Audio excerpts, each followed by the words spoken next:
ازيكم يا حلوين؟ عاملين ايه؟ يا رب تكونوا بخير. يلا النهارده هنعمل طاجن مكرونه بتاع الكشري باسهل طريقه، بس لو اول مره تشوفوني ما تنسوش تعملوها كشري عشان الكل يستفيد.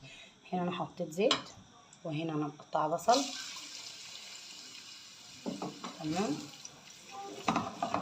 هنقلبه لحد ما يصفر.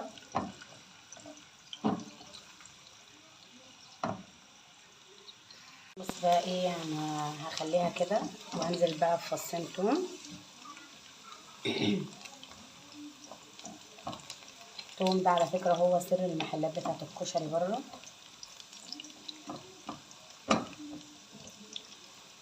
وحاولي ما تخليهاش تصفر قوي علشان خاطر ما تعملكيش حموضه.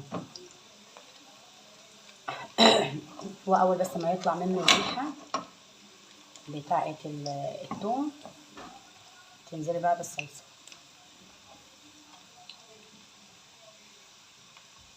بصوا انا ما عنديش صلصه، ما عنديش طماطم، فهستخدم صلصه معلبه.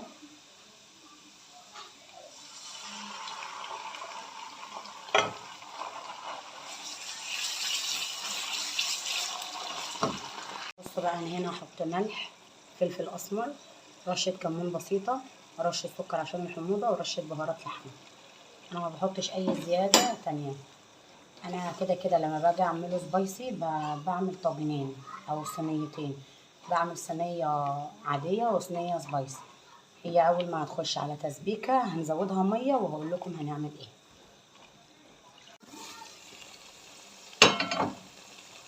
بصوا بقى انا كده عملت اهو. هنزل بقى بالميه. تمام، وهنسيبها تغلي. طبعا انت بتحط الميه على قد الكميه اللي انت هتعمليها. انا احتمال اعمل كيلو او كيلو الا ربع على حسب الطواجن اللي عندي. تمام، هنسيبها برضو تاخد لها غلوه وبعد كده ننزل بالمكرونه. كده هي غليت.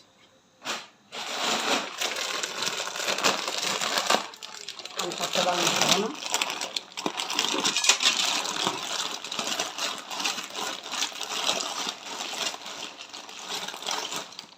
اهو انا كده خلاص اهو حطيت المكرونه. تمام، انا هديها غلوه واحده. تمام، وهكمل السوا بتاعها في الفرن.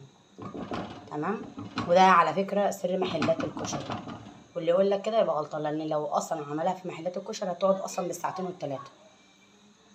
بصوا بقى انا قفلت عليها. تمام، وهنزل بقى في الطواجن اهي فوق الفخار. انا دهنه زيت عشان خاطر يطلع معايا ايه، ينزل ان شاء الله معانا. انا ايه حطيت الطواجن البارد وده الحراق. انا حطيت له قرن فلفل من تحت، وحطيت في الصلصه بتاعته شطه، ورشيت على الوش هنا شويه فلفل اصفر وشويه بهارات لحمه، واحطه في الفرن وعلى اعلى درجه وبغطيه. انت عايزه تغطيه بورق حراري او طبق او صينيه او اي حاجه. تمام، طلع من الفرن اهو. هسيبه بقى لما يستهدى شويه وهحاول اقلبه.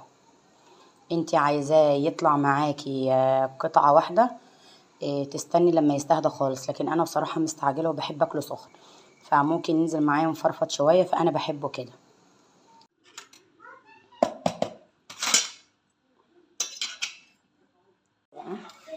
تحفه والله.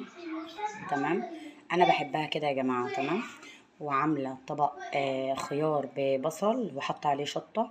تحفه، جربوه برضو معاه وهيعجبكم قوي. ولو الفيديو عجبكم ما تنسوش تعملوا لايك وشير عشان الكل يستفيد. سلام عليكم.